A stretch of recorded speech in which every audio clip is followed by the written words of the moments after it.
एक बार ब्रह्मा जी से नारद बाबा ने पूछा कि संत के दर्शन से क्या होता है।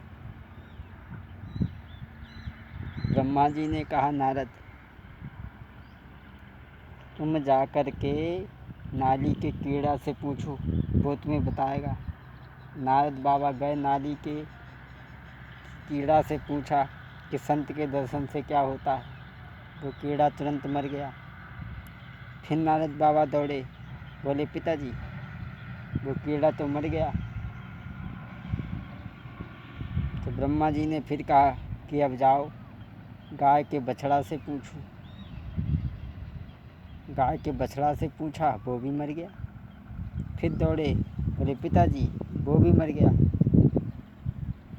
बोले, अब तुम जाओ कुत्ते से पूछो। नारद बाबा ने कुत्ते से जाकर के पूछा, कुत्ता भी मर गया। अब नारद बाबा फिर पहुँचे, बोले, वो कुत्ता भी मर गया।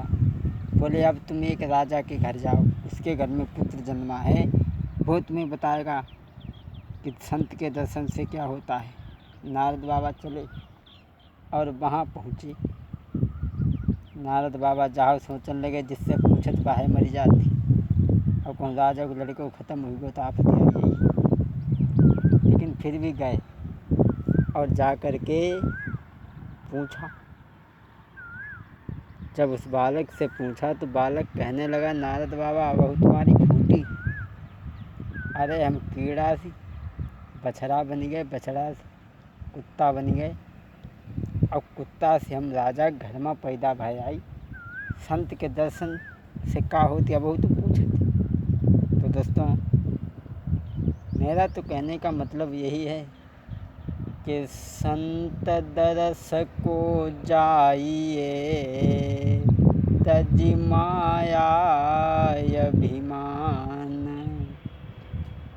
संत दरस से पातक टरते, सुनहु ध्यान से बात हमारी। संत दरस से पातक डरते। जैसे ठंड में हम और आप अग्नि तापते हैं, जब तक आगे के पास में है तब तक ठंड दूर रहती है, और जब आगे के पास से हटे तो फिर लगने लगती है ठंड। तो इसीलिए संत के पास जब तक हो तब तक पाप दूर रहते हैं। बोल गोविंद भगवान की जय।